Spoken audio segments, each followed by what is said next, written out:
Welcome to the channel students. तो आज हम इस वीडियो में एक्सप्लेन करने वाले हैं अबाउट द इलेक्ट्रोलाइटिक सेल्स। तो इससे जो पिछली हमारी वीडियोस थी उसमें हमने अबाउट द इलेक्ट्रोकेमिकल सेल को अच्छे से एक्सप्लेन किया था। तो आज से इस वीडियो क्लास से आपका स्टार्ट होने जा रहा है इलेक्ट्रोलाइटिक सेल। तो इलेक्ट्रोलाइटिक सेल्स में हम सबसे पहले एक्सप्लेन करेंगे about the electrolytic way conduction. ठीक है, तो इसमें हमारा सबसे पहला टॉपिक होगा दैट इज इलेक्ट्रोलाइट्स। अब ये क्या होते हैं? ठीक है, these are the substances which allow the electricity to pass through them. ठीक है, which allow electricity to pass through them. ठीक है, इन देयर, ठीक है, so in their molten states और देयर एक्वस सोल्यूशन। ठीक है, और एक्वस सॉल्यूशंस। ठीक है, तो अब ये वो सभी होंगे सब्सटेंसेस जिनकी या हमें यूज़ करनी पड़ेगी मोल्टन स्टेट या फिर हमें उनका यूज़ करना पड़ेगा एक्वस सॉल्यूशन, जो उनके यहाँ पर आयंस प्रोड्यूस हो सके। ठीक है, और आयंस जब उनके प्रोड्यूस हो जाएंगे फिर उनमें से इलेक्ट्रिसिटी जो है वो यहाँ से पास कर सकती है। ठीक है, तो ये होते हैं सभी electrolytes. These are of the two types. तो एक होंगे हमारे पास स्ट्रॉन्ग इलेक्ट्रोलाइट्स, ठीक है, और एक होंगे इनके साथ ही वीक इलेक्ट्रोलाइट्स। ठीक है, so strong electrolytes and the weak electrolytes. अब ये क्या होते हैं? ठीक है, so strong electrolytes are the substances which completely ionise in the solution. ठीक है, कंप्लीटली आयनाइज हो जाएंगे ये। और weak electrolytes are the substances which do not completely ionise. ठीक है, which do not completely ionise. अब इसका क्या मतलब? अब इसका मतलब ये है कि हमने इस सब्सटेंस का जितना अमाउंट यूज़ किया वो सारे के ही आयंस बन जाएंगे। फॉर एग्जांपल, अगर मान लीजिए हम यहाँ पर 100 ग्राम सोडियम क्लोराइड यूज़ करते हैं तो वो 100 का 100 ग्राम या अप्रोक्सीमेटली 100 का 100 ग्राम ही अपने आयंस को फॉर्म कर लेगा in the form of the solution जब हम उसे वाटर में डिसोल्व करेंगे। तो वीक इलेक्ट्रोलाइट्स में क्या होगा? मान लीजिए कि हमने इसका सेम ही 100 ग्राम यूज़ किया है मास, बट उसमें से ओनली 20 ग्राम या फिर ओनली कह सकते हैं कि यहाँ पर 30 ग्राम ही सिर्फ आयनाइज हुआ है, बाकी का वहाँ पर in the form of the molecules ही है। तो ऐसे इलेक्ट्रोलाइट्स को हम क्या नाम दे देते हैं? Week electrolytes. ठीक है, तो फॉर एग्जांपल स्ट्रॉन्ग में हमारी एग्जांपल्स आएंगी जैसे कि सोडियम क्लोराइड हो गया, ठीक है, पोटाशियम क्लोराइड हो गया, और सभी के सभी स्ट्रॉन्ग एसिड्स आ जाएंगे, स्ट्रॉन्ग बेसिस आ जाएंगे जैसे कि सोडियम हाइड्रोक्साइड हो गया। ऐसे हमारे पास इनकी बहुत सारी एग्जांपल्स हैं। सॉल्ट हो सकते हैं, एसिड हो सकते हैं, बेसिस हो सकते हैं। ठीक है, अब ऐसे ही जो वीक इलेक्ट्रोलाइट्स हैं उनमें भी ऐसी बहुत सारी एग्जांपल्स हैं जैसे कि एसिटिक एसिड हो गया। ठीक है, और इसके साथ जैसे कि H2CO3 that is the carbonic acid हो गया, या फिर HCN हो गया। ठीक है, और सोल्ट्स में हमारे पास आ जाता है जिंक क्लोराइड, या फिर बेसिस में आ जाता है अमोनियम हाइड्रोक्साइड। ठीक है, तो ऐसे इनकी बहुत सारी एग्जांपल्स होती हैं। आपने इतनी एग्जांपल्स इनकी जरूर याद रखनी है। ये सभी हैं स्ट्रॉन्ग इलेक्ट्रोलाइट्स और ये सभी हैं वीक इलेक्ट्रोलाइट्स। ओके, इतना पता चल गया। ठीक है, तो हमने क्या करना है कि वाटर में या फिर इनको अपनी मोल्टन स्टेट में बना लेना है। ठीक है, उनके आयंस प्रोड्यूस हो जाएंगे, उसमें हमने इलेक्ट्रोड्स रखकर उसमें से इलेक्ट्रिसिटी को पास करवाना है, और यही पूरा अरेंजमेंट हमारा क्या बन जाता है? That is the electrolytic cell. अब इसमें से इलेक्ट्रिसिटी पास हो रही है तो इसमें सभी कुछ बेसिक टर्म्स यूज़ होंगी, तो वो हम सबसे पहले यहाँ पर एक्सप्लेन करते हैं सम बेसिक टर्म्स। ठीक है, वैसे आप लोगों ने फिज़िक्स में इनके बारे में ज़रूर रीड किया होगा। जैसे कि हमारी सबसे पहली है रेजिस्टेंस। ठीक है, रेजिस्टेंस क्या होती है? दैट इज़ जो इलेक्ट्रिसिटी के फ्लो को रोकती। ठीक है ना, उसके रास्ते में जो रुकावट होती है जो कि चार्ज के फ्लो को रोकती है, उसको हम बोलते हैं रेजिस्टेंस। ठीक है, रेजिस्टेंस का यहाँ पर क्या फॉर्मूला यूज़ होगा? That is R is equals to rho rho हमारी क्या होगी, resistivity into the L upon A, ठीक है। अब यहाँ पर जो रो है, रो इज अवर रेजिस्टिविटी, ठीक है। एंड जो हमारा यहाँ पर L है, सो L is the distance of the separation between two electrodes, ठीक है, सेपरेशन बिटवीन टू ये इलेक्ट्रोड्स। हमने जो दोनों इलेक्ट्रोड्स यूज करनी है उनके बीच जितनी भी सेपरेशन होगी that is denoted by the L, ठीक है। फिर यहाँ पर आ जाता है small a, that is area of the cross section of the electrode, ठीक है। So area of the A cross section, ठीक है। तो ये सब कुछ हम यहाँ पर यूज करते हैं। This is the formula of the R। तो R से ही हम रेजिस्टिविटी का फॉर्मूला भी सोल्व कर सकते हैं। सो रेजिस्टिविटी यहाँ से क्या बन जाएगी, this is R into A upon L, ठीक है। और रेजिस्टेंस के यूनिट्स क्या होते हैं, दैट इज ओम, ठीक है। और रेजिस्टिविटी के यूनिट्स क्या बनेंगे फिर, ओम सेंटीमीटर। क्या यूनिट्स बनेंगे, मोस्टली हम यहाँ पर यूज़ करते हैं सेंटीमीटर। आप लोग अगर आप लोगों को SI यूनिट्स के बारे में पूछा जाए तो हम यहाँ पर क्या बताएंगे, ओम एंड मीटर, ठीक है। बट यहाँ पर हम सभी प्रॉब्लम्स में यूज़ करेंगे सेंटीमीटर्स में, ओके। तो ये तो बात हो गई रेजिस्टेंस की और रेजिस्टिविटी, ठीक है। और आगे इसके बाद हम कुछ टर्म्स यहाँ पर और एक्सप्लेन करते हैं। तो इसके बाद हमारी टर्म है that is the most important, ये conductance. So what is the conductance, इसको हम जनरली डिनोट करते हैं विद G।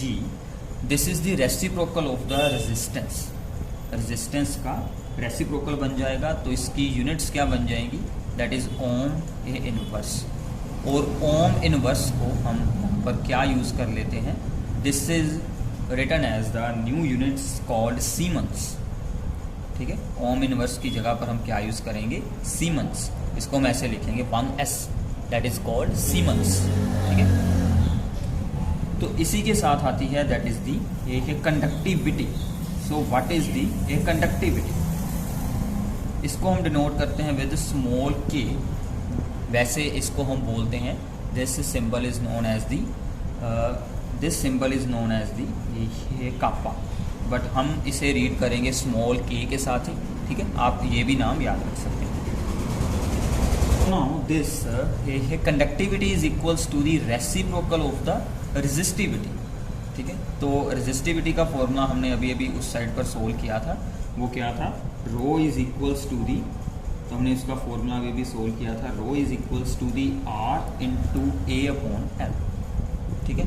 तो इसका हमने कर देना है reciprocal, so this becomes the 1/R into the L upon A, ठीक है। अब देखिए कि 1/R की वैल्यू क्या है, that is the G।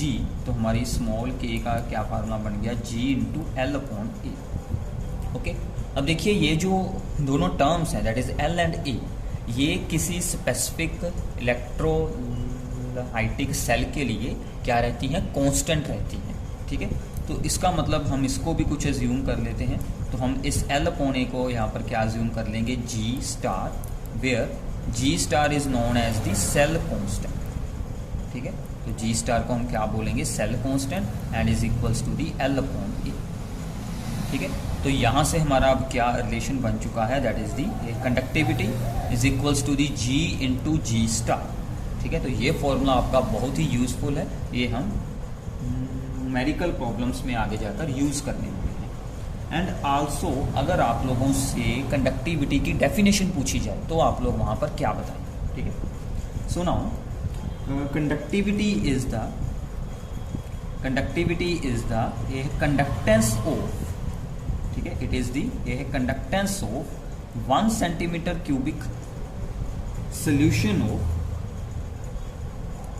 1 centimetre cubic solution of the electrolyte, ठीक है, सोल्यूशन ऑफ एन इलेक्ट्रोलाइट। अब इसका क्या मतलब है कि अगर हम हमारे कंप्लीट सोल्यूशन में से एक 1 सेंटीमीटर क्यूबिक बॉक्स चूज़ कर लेते हैं, तो कुछ ऐसा वहाँ पर हम पार्ट चूज़ कर लेते हैं, ठीक है ना।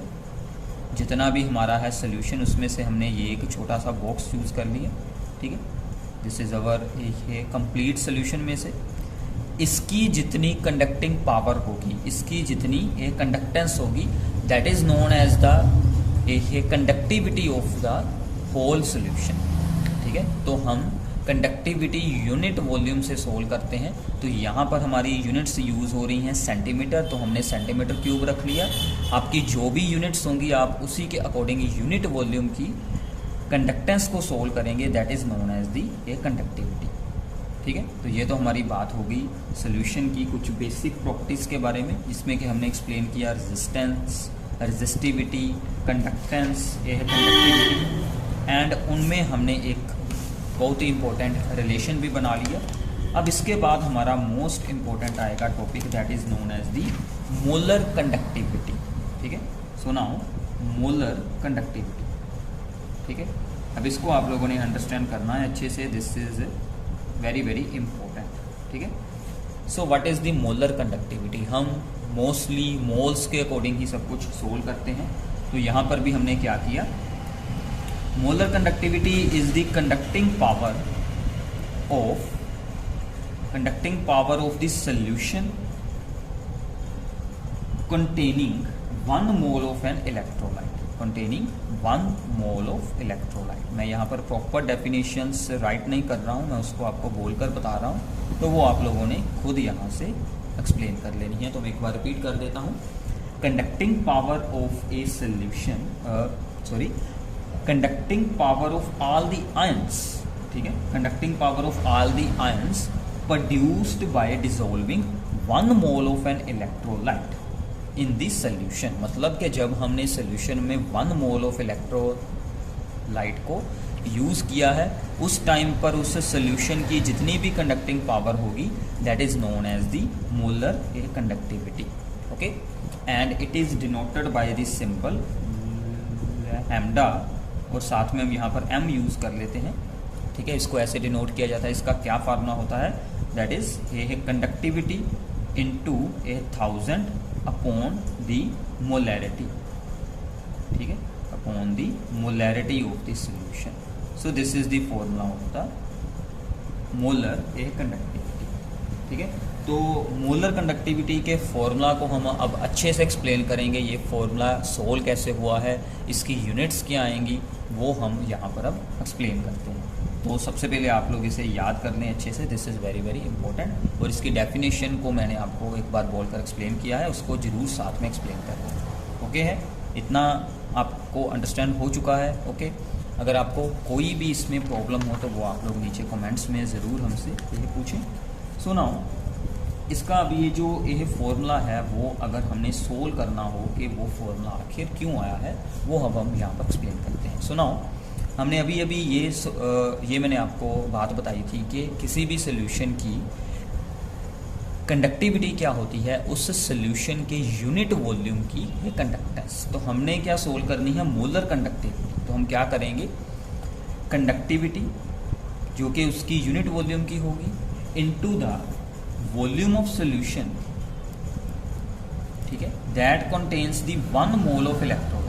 ठीक है, वॉल्यूम ऑफ सोल्यूशन हमने यहाँ पर यूनिट्स भी लिख ली हैं in the centimetre cube, containing 1 mole of electrolyte. ठीक है, containing 1 mole of electrolyte. Okay, ये क्यों किया गया है, अब देखिए कि यूनिट वॉल्यूम की तो ये हो गई ये कंडक्टेंस। ठीक है, अब टोटल वॉल्यूम कितनी है उसको हम यूनिट वॉल्यूम की कंडक्टेंस से ही तो मल्टीप्लाई करवाएंगे, ताकि उसकी होल की हम सोल्व कर सकें ये कंडक्टिंग पावर। तो हमने ये फॉर्मूला बना लिया। सो नाउ अब हमें क्या यहाँ पर देखना है, अगर मान लीजिए कि सोल्यूशन की मोलैरिटी हमें m दी गई, तो m का मतलब क्या है, देयर इज m मोल्स, ठीक है, इन 1000 ml ऑफ सोल्यूशन। यही बात होती है ना। ठीक है, ओके, अब देखिए कि यहाँ पर m मोल्स हैं इन दी ये 1000 ml, और ml का मतलब क्या होता है, सेंटीमीटर क्यूब। ठीक है, ml और सेंटीमीटर क्यूब सेम यूनिट्स हैं। Okay, so therefore 1 mole is present in the 1000 over m centimetre cube. ठीक है, तो मतलब कि 1 मोल जिसमें होगा उस सोल्यूशन की वॉल्यूम क्या आ गई है, 1000/m, तो वो हम यहाँ पर यूज़ कर लेंगे। So therefore molar conductivity becomes 1000/m। ठीक है, तो ये बात अब आप लोगों ने याद रखनी है। अब हम इसकी यहाँ पर यूनिट्स को सोल्व करते हैं। ठीक है, अब इसकी यूनिट्स क्या होंगी ये आप लोगों ने अब अच्छे से अंडरस्टैंड करना है। अब देखिए सबसे पहले है के क्या है हमारी, ये है कंडक्टिविटी। तो इसकी यूनिट्स क्या थी यहाँ पर, इसकी भी नहीं हमने सबसे पहले सोल्व की, तो पहले मैं आपको इसकी यूनिट्स बता देता हूँ। के का फॉर्मूला क्या था हमारा, ये है कंडक्टिविटी का, दैट इज़ 1/r × L/A। तो इसका क्या बन गया, 1/r का ओम इनवर्स, और L/A का क्या बन जाएगा, cm/cm²। तो ये बन गया आपका ओम इनवर्स × सेंटीमीटर इनवर्स। और ओम इनवर्स को हमने क्या यूज़ कर लिया था, दैट इज़ दी सीमन। तो ये बन गया आपका सीमन/सेंटीमीटर। ये तो हो गए आपके ये कंडक्टिविटी के यूनिट्स। ठीक है, अब इनको हम यहाँ पर यूज़ करते हैं। So these are the siemens centimetre. आप लोग यहाँ पर सेंटीमीटर की जगह पर कोई भी और यूनिट्स यूज़ हो सकते हैं अकॉर्डिंग टू SI। अगर आपको SI पूछे जाएँ तो आपने सेंटीमीटर की जगह पर क्या यूज़ करना है, मीटर यूज़ करना है। ओके, अब देखिए ये जो है ना, ये है 1000, this is also the volume. तो इसकी यूनिट्स भी साथ में यूज़ होंगी, दैट इज़ दी सेंटीमीटर की। और m क्या है हमारे, मोल्स हैं, तो उसका आ जाएगा डिवाइड में मोल। तो इसको सोल्व कर लें तो ये क्या बच जाएगा, ये दोनों मल्टीप्लाई हुए cm²/मोल। ठीक है, so these are the units of the molar a conductivity. ठीक है, तो एग्ज़ाम में इसके यूनिट्स आपको डायरेक्टली भी पूछे जा सकते हैं और आपको सोल्व करने के लिए भी आ सकते हैं। इसके SI यूनिट्स के बारे में आप लोगों को पूछा जाए, देन सीमन m²/मोल आएंगे इसके, ये SI यूनिट्स। ठीक है, तो ये बात अब आप लोगों ने अच्छे से याद रखनी है। So this is our molar conductivity and it's units, और उसका फॉर्मूला हमने सोल्व कैसे किया है मैंने आपको सब कुछ यहाँ पर बता दिया है। ठीक है, अब इसी के साथ एक और होती है term related, that is the equivalent conductance या फिर इक्विवेलेंस ए कंडक्टिविटी। ओके, अब उसको एक्सप्लेन करते हैं। So now equivalent a conductance. ठीक है, अब ये क्या चीज़ है, so equivalence conductance is the conducting power of all the ions produced by dissolving 1 gram equivalent. ठीक है, 1 gram equivalent of a electrolyte. ठीक है, अगर हम किसी इलेक्ट्रोलाइट का क्या यूज़ कर रहे हैं, 1 ग्राम इक्विवेलेंट, उसकी जितनी होगी conductance, that is known as the equivalence conductance. तो इसका फार्मूला क्या बनेगा, इसको ऐसे डिनोट करेंगे λ/E। तो यहाँ पर सेम रहेगा, ये conductivity into the 1000, but divide में क्या हम रखेंगे C यहाँ पर क्या होगी, concentration in the terms of the normality. आपको याद होगा कि जब हम यूज़ करते हैं यहाँ पर ग्राम इक्विवेलेंट्स, तो हम क्या निकालते हैं, नॉर्मेलिटी यूज़ करते हैं।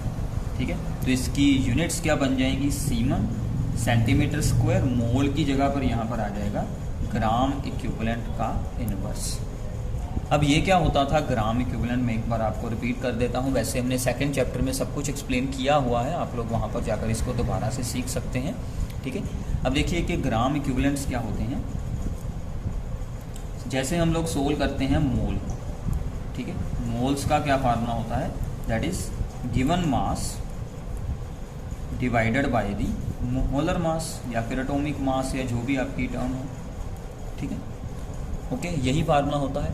बट जब हम सोल्व करते हैं ग्राम इक्विवेलेंट्स, इसका फार्मूला क्या होता है, given mass divided by the equivalent weight या इक्विवेलेंट मास। इसमें डिवाइड में क्या आता है, इक्विवेलेंट मास। अब ये क्या होता है, equivalent mass of any substance is equals to the molar mass divided by, हम यहाँ पर रख लेते हैं एक्स फैक्टर होता है हमारे पास एक। अब ये एक्स क्या क्या हो सकती है, सो एक्स कैन बी वैलेंसी, अगर कोई आयंस है, कोई हमारे पास है सॉल्ट वगैरह है, या फिर यहाँ पर एसिडिटी हो सकती है। यहाँ पर एसिडिटी अगर कोई हम यूज़ कर रहे हैं बेस, या फिर हो सकती है ये हमारे पास बेसिसिटी। ठीक है, तो x की इनमें से कोई भी हम यूज़ कर सकते हैं वैल्यू। जैसे कि फॉर एग्जांपल हमारे पास यहाँ पर H2SO4, ठीक है, सल्फ्यूरिक एसिड, अब देखिए सल्फ्यूरिक एसिड में से 2 जाएंगे हाइड्रोजन, ठीक है, तो इसके लिए इसकी जो होगी बेसिसिटी वो क्या बन जाएगी, 2 बन जाएगी। तो फिर अगर हम यहाँ पर ग्राम इक्विवेलेंट्स को सोल्व करेंगे तो हम इसके गिवन मास को 2 के साथ करेंगे डिवाइड, वो वैल्यू हम यहाँ पर यूज़ करेंगे। बट इस पर बेस्ड कोई भी प्रॉब्लम आपको बिल्कुल नहीं पूछी जाएगी, ये यहाँ पर एक एक्स्ट्रा टॉपिक है। आप लोगों ने बेसिकली मोलर कंडक्टिविटी को अच्छे से रीड करना है, तो इससे जो अगली वीडियो होगी उसमें हम एक्सप्लेन करेंगे वेरिएशन ऑफ द मोलर ये कंडक्टिविटी, और बाद में हम इस पर बेस्ड कुछ न्यूमेरिकल प्रॉब्लम्स को अच्छे से एक्सप्लेन करेंगे।